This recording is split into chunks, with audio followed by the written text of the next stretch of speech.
Alright, what's up guys? My name is Zach, and today I am driving a 1970 Lincoln Continental Mark III. Up front is a 7.5 liter V8, and down below is a 3-speed automatic transmission. Now I am super excited to be driving this Mark III Continental because this rounds out my trilogy of 1970s personal luxury Lincolns. This lasted till 1971, where the Mark IV took over, and then at the end of the 70s we got the Mark V. So we could see the complete overhaul, change, and switch over that the oil crisis had on the Lincoln Continental. So this is pre-oil crisis. This is still pretty big, and I'm so excited to talk about the history of this car with you here today. But if you would like to submit your own vehicle and have it reviewed here on the channel, you can head on over to my website, zackpradel.com/submit. It's a quick and easy submission form. It takes under a minute to fill out, and I come out to you. And if you'd like to see all my videos weeks or sometimes months in advance, you can head on over to my Patreon for only $5 a month. But let's get back to that 460 V8 under the hood. I always say liters of displacement for easy comparison to modern vehicles, but this was known as the 460. Now, this was a relatively short production run of the Mark III, so it only came with one engine, one transmission, that engine being the 460 V8. Now, we've seen this in a lot of other Lincoln and Ford products from the era, namely the Thunderbird as well, and we'll talk a lot about the Thunderbird later on, but it's a big, lazy, lopey V8 from the late 60s. Not a whole lot of power, but just enough to keep this boat afloat, and that's all I needed to do. Like I said, paired to it is a 3-speed automatic known as the C6 transmission. It's a very reliable, very stout C6 transmission. A lot of old hot rodders, when they wanted an automatic in their hot rods back in the day, would use these, and so it works well. Last but not least, the Lincoln Continental is, of course, rear-wheel drive. So how does it feel to drive the Mark III? Well, it honestly drives a lot like its later siblings, at least the ones that I've driven. It's lazy, it's on its own timetable. This is on island time. It takes everything a little bit slower than normal traffic. Even by 1970s standards, this is still a land yacht. Even when you put your foot flat to the floor, nothing happens, but it's not supposed to. This isn't supposed to put down lap times. It's not supposed to impress you with speed. It impresses you with luxury. It's timid. It wants to help you out. It wants to be there for you. And so it doesn't want to scare the shorts off you. It wants to give you a nice, relaxing experience, and that's exactly what it is. It has very overboosted power steering, a big characteristic of 1960s and 70s cars. It's easy to see out of because it has very small A-pillars. And like I said, the suspension will bounce and float for days on end. This is a little buoy out in the middle of the ocean, unbothered by the tides and waves. That's what I love about driving these older cars. But what I equally love is the interiors, so let's get into it. In front of me, I have basically 5 gauges-ish. So let's run through them. To the far left, we have fuel and oil pressure. Then we have the speedometer. Then we have a Cartier clock. Absolutely love this. Moving towards the right, we have our temperature and alternator. And to the far right, we have our dial for the wipers. Very, very cool. The steering wheel, nothing on it but the Lincoln logo. Off to the bottom left, we have our automatic temperature control. We have our lights and climate vent. And moving on to the door, we have the latch to get in and out. And our power seat adjustments. Tons and tons of options here. Really, really cool to see all of this tech back in really the late 60s. Up above the center console, you have 4 lights for seat belts, door ajar, headlamps, and trunk open.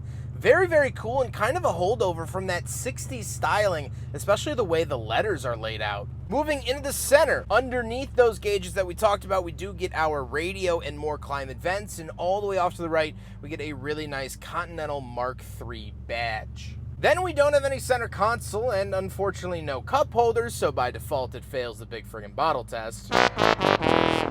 And then we have the seats. The seats are white, as is most of this interior, and they are very, very comfortable. As comfortable as they look on camera, they are even more comfortable in person. I always equate these to Grandma's couch, and even in the late 60s, early 70s, they were doing that style of seating, which I very much enjoy. However, speaking of seats, we do have back seats, even though it's a coupe. So let's go do a backseat review. Lincoln makes some of the very few coupes that I don't actually mind getting in the back of. All right, we're in the back of the Continental Mark III, and obviously the cushy seats carry on back here. Absolutely sink into them, love it. I have power window switches, of course, ashtrays for every seat in the house, and I do get a tiny little center console that folds out. It's just kind of a foam brick. This is a nice place to be, even though it is a coupe, even though it's a two-door, even though it's a little awkward to get in and out of. These were personal luxury cars, and I fit back here fine. I would happily go on a road trip in the back seat of one of these. Maybe if the AC got fixed, it's a little toasty today, but it is definitely very, very nice. Let's hop into the very back. We'll take a look at the trunk, which I'm sure is going to be huge, and then we'll talk about the looks. All right, so in the Era, you got two separate keys with your car. You got a square key for the ignition, circle key for the trunk, and I imagine, yep, just like Cadillacs of the Era. However, much like Cadillacs of the Era as well, they all break. Normally there's like a little hold, so it'll hold it there for you, but unfortunately that no longer works, so you gotta kind of work around it. Once we are back here, obviously an absolutely giant trunk, but something that I find very funny is that they have this sort of spare tire styling. Back in the 50s and maybe early 60s, maybe I'm mixing my dates up, they actually would put the rear spare up like that, and so they kind of molded it into the trunk. That became just a stylistic thing because they would put the spare tire up there for crash safety, but they still maintained the shape of the spare tire on the outside of the car. Very, very weird. Once we are back here, I mean, this is a concert venue, essentially. Absolutely love seeing the old jack usage instructions as well. Love to see all of that here together. So very, very nice, big Lincoln trunk, and that's what we want out of our big Lincoln cars. Now we gotta talk about the looks, and I really enjoy the look of the Mark III. You definitely see more 60s fuselage style design. However, it's past that fuselage rocket era, but you still see hints of it as it was moving towards the 1970s. You start to see those hints as well. So this does appear as though a crossover era because, well, quite frankly, it is. However, the original focus group asked to analyze the design said, "That's hideous." And Ford said, "Yeah, we're still gonna make it anyway." And honestly, it sold pretty well. So with that being said, let's get on to my final thoughts. What do I think driving this Lincoln Continental Mark III? Obviously, it's been a good experience. It floats. It's an old 70s/60s land yacht, and I love it to death. But let's talk about the importance of this vehicle. So back in the 1950s was the Continental Mark II, and then they didn't do it for a while. But then a young strapping lad at the Ford Motor Company had an idea to bring it back.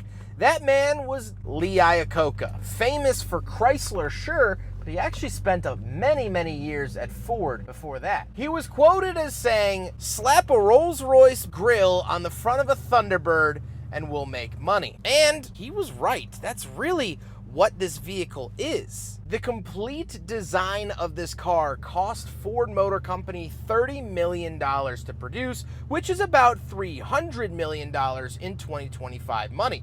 Now you might be saying, "Zach, that's a lot of money," and you're right, but in terms of designing and developing a car, that's not a lot of money. $30 million is cheap to build a car back in the day, and so that left huge room for profit as they sold thousands and thousands and thousands of these. This made Lincoln their money back several times over. And while plucking through the history of this car, I found another quote from Lee Iacocca, one of the car's creators, along with Henry Ford II. I found this quote rather interesting. "The Lincoln Mark is Ford's biggest moneymaker, just as Cadillac is for General Motors. It's the Alfred Sloan's theory. You have to have something for everybody. You always need a poor man's car, but then you need upscale cars too, because you never know when the blue-collar guy is going to be laid off.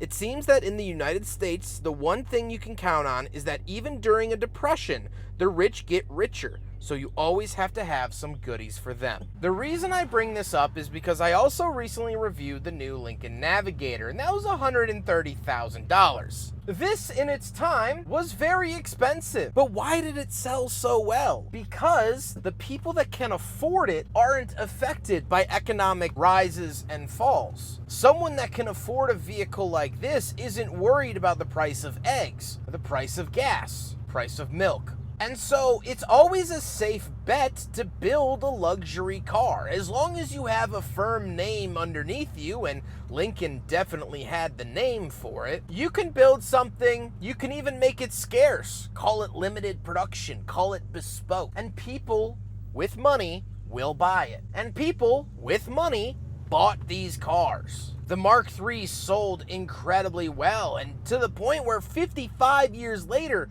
you can still find them.